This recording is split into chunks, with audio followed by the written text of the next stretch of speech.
एखाद्या वेळी काय होतं, आपली इच्छा पूर्ण होत नसते. आपण बऱ्याच दिवसापासून स्वप्न बघितलेलं असतं, त्या स्वप्नासाठी बरेच प्रयत्न पण केलेले असतात आणि तरी पण ते स्वप्न पूर्ण होत नसतं किंवा ती पर्टिक्युलर इच्छा पूर्ण होत नसते. त्यावेळी आपण सेम टू सेम लहान मुलासारखं वागत असतो. आता तुम्ही म्हणाल की आपण लहान मुलासारखं थोडीच हट्ट करतो का रडतो का कुणाच्या तर मागे लागतो, असं नाही. एक उदाहरण देऊन सांगते ज्याच्यावरून तुम्हाला समजेल की आपण सेम टू सेम लहान मुलासारखं वागत असतो. एखाद्या वेळी आपली गाडी घेऊन बाहेर चाललो आणि आपल्या घरातल्या लहान मुलांनी आपल्याला पाहिलं तर ते मुलं आपल्या मागं लागतं की मला गाडीवर बसायचं वगैरे. ठीक आहे, आपण गाडीवर बसवतो त्यावेळेस काय करतं ते, मला गाडी चालवायचं असं म्हणते. त्यावेळेस आपण काय म्हणतो त्याला, बाळा तू अजून लहान आहे, जेव्हा तू मोठं होशील तेव्हा तुला गाडी चालवायला येईल. मग त्यावेळेस आपल्याला काय समजत असतं की ते मूल आत्ता लहान आहे, तेवढी त्याची गाडी चालवण्याची क्षमता नाही आहे असं त्याला आपण समजावून सांगतो. आणि सेम टू सेम आपल्या ज्या इच्छा पूर्ण होत नसतात किंवा आपण जी पाहिलेली स्वप्न पूर्ण होत नसतात ना, त्याच्या दृष्टीने पण सेम हाच मुद्दा लागू होत असतो. आपल्याला असं वाटत असतं की आपण बरेच वर्ष प्रयत्न करतोय, आपण हे मॅनिफेस्टेशन टेक्निक वापरतोय ते वापरतोय, तरी पण काहीच होत नाही आहे. सगळ्यांची स्वप्न पूर्ण व्हायला लागलेत, माझी एक पण इच्छा पूर्ण होत नाही. हे मॅनिफेस्टेशन वगैरे सगळं खोटं आहे का? किंवा जी लोक स्वप्न बघतात त्यांनी नेमकं काय करत असतील? मी तर अशी एक पण गोष्ट सोडलेली नाही आहे की जी मी केलेली नाही आहे, तरी पण माझी एकही इच्छा पूर्ण होत नाही आहे. मग आपण देवाला दोष देतो, नशिबाला दोष देतो, कुटुंबातल्या व्यक्तींना दोष देतो किंवा स्वतःमध्येच काही ना काहीतरी कमी शोधत असतो. पण ज्यावेळी आपलं स्वप्न पूर्ण होत नसतं किंवा ती पर्टिक्युलर इच्छा पूर्ण होत नसते ना, ज्यावेळी आपली स्वप्न किंवा इच्छा पूर्ण होत नसते ना, त्यावेळी आपल्याच प्रयत्नामध्ये कुठे ना कुठेतरी कमतरता राहिलेली असते. किंवा हे पण म्हणेल की तुम्ही प्रयत्न पण 100% केलेले असतात.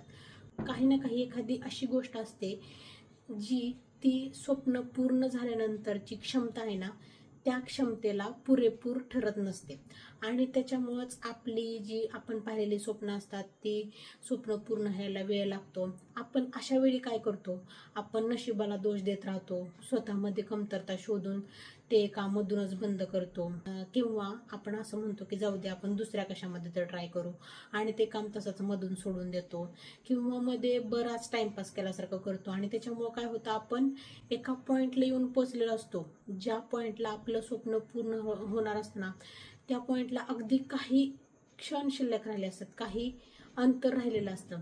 आपलं स्वप्न पूर्ण होण्यासाठी काहीसा अंतर राहिलेलं असतं, काहीसा कालावधी राहिलेला असतो आणि नेमकं काहीशा राहिलेल्या अंतरावर आपण मागे वळतो. मला एवढंच म्हणायचं आहे की आपली इच्छा पूर्ण होण्यासाठी किती पण वेळ लागू दे, आपल्या दृष्टीनं तो बराच वेळ असतो, पण युनिव्हर्सच्या दृष्टीने तसं नसतं. म्हणजे आपण आपल्या स्वतःला जेवढं समजत नसतो ना, त्याच्यापेक्षा कितीतरी पटीने जास्त युनिव्हर्स आपल्याला समजत असतं. मग आपल्याला कोणती गोष्ट कधी द्यायची हे युनिव्हर्सला, देवाला म्हणा, युनिव्हर्सला म्हणा, ज्या पण गोष्टीला तुम्ही मानतात ना, शक्तीला आपली क्षमता कुठंपर्यंत पोचली आहे आणि ही क्षमता आता पूर्ण झाली आणि ही स्वप्न पूर्ण करण्याची योग्य वेळ आहे असा संकेत जेव्हा त्यांना मिळतो ना आपल्याकडून, त्यावेळी आपलं स्वप्न पूर्ण झाल्याशिवाय राहत नाही. आपण मनापासून मागितलेली इच्छा पूर्ण झाल्याशिवाय राहत नाही. त्याच्यामुळे लहान मुलासारखं वागणं बंद करायचंय आणि नशिबाला, देवाला, स्वतःला दोष न देता आपल्यामधील कोणती गोष्ट कमी पडते आणि त्यावर आपल्याला काम करणं गरजेचं आहे, या दृष्टीने विचार करून त्या गोष्टीवर काम करायचंय. हा एकच मुद्दा तुम्ही लक्षात घेतला ना, तुमचं स्वप्न, तुमची इच्छा 100% पूर्ण होणार आहे याची मला खात्री आहे. थँक्यू.